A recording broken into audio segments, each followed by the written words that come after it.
Drain পরিষ্কার করতে গিয়ে সাফাই কর্মীর হাতে উঠে এলো মানবদেহের মাথার খুলি। শিলিগুড়ি পৌর এলাকার ঘটনা।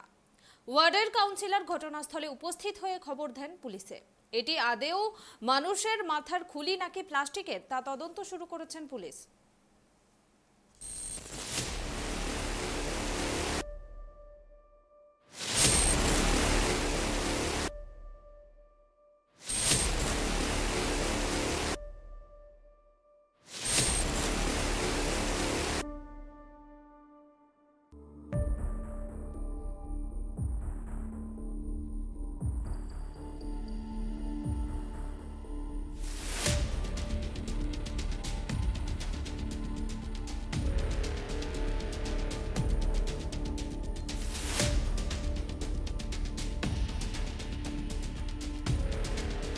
শিলিগুড়ি পৌর এলাকার ড্রেন পরিষ্কার করতে গিয়ে সাফাই কর্মীর কোদালে উঠল মানবদেহের মাথার খুলি।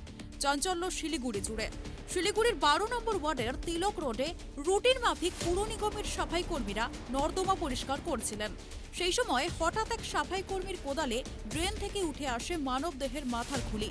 ওয়ার্ডবাসীর মুখে মুখে খবর ছড়িয়ে পড়তেই এলাকায় ভিড় জমে যায়। 12 নম্বর ওয়ার্ডের কাউন্সিলর বাসুদেব ঘোষ ঘটনাস্থলে ছুটে আসেন। খবর দেওয়া হয় শিলিগুড়ি থানায়। থানা থেকে পুলিশ আসেন ঘটনাস্থলে। পুলিশের প্রাথমিক অনুমান হয়তো খুলিটি প্লাস্টিকের হতে পারে। কাউন্সিলর বাসুদেব ঘোষ জানান, দুদিন ধরে ভালো বৃষ্টি হয়েছে। এই বৃষ্টির ফলে অন্য কোথাও থেকে এই খুলিটি এসে থাকতে পারে। তিনি আরও জানান, পুলিশের অনুমান খুলিটি প্লাস্টিকের, কিন্তু সবকিছুই পরীক্ষা নিরীক্ষার পর জানা যাবে। এছাড়াও শহরের বুকে এই ধরনের মানবদেহের মাথার খুলি ব্যাপারটি ভাবনা চিন্তার বিষয় আছে বলেও জানান তিনি। রেগুলার সকালবেলায় আমরা ড্রেনগুলো পরিষ্কার করি। দেখেন ড্রেনটা পরিষ্কার করেছি, এর মধ্যে রেগুলারই করি। দুদিন আমার মনে হয় দুদিন আগে বেশ জল হয়েছিল, বৃষ্টি হয়েছিল, তাতে ড্রেনটা অনেক জলে ভরে গিয়েছিল। তা আমাদের যথারীতি রোজকারের মতন আমাদের লেবাররা আর ড্রেন পরিষ্কার করতে নেমেছে। তখন আমিও এই পাশেই ছিলাম। তখন আমার খবর দিল আমাদের সাফাই কর্মীরা।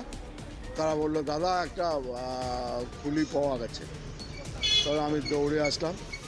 দৌড়ে এসে দেখি হ্যাঁ একটা খুলিটা কি হয়তো এই আমার মনে হয় কোনো যা বৃষ্টি হয়েছে জলের সঙ্গে কোনো জায়গার থেকে এসছে।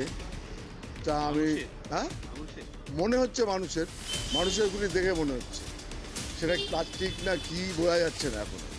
তা ওটা ফরেনসিক বা পুলিশ সেটার বিবেচনা করবে।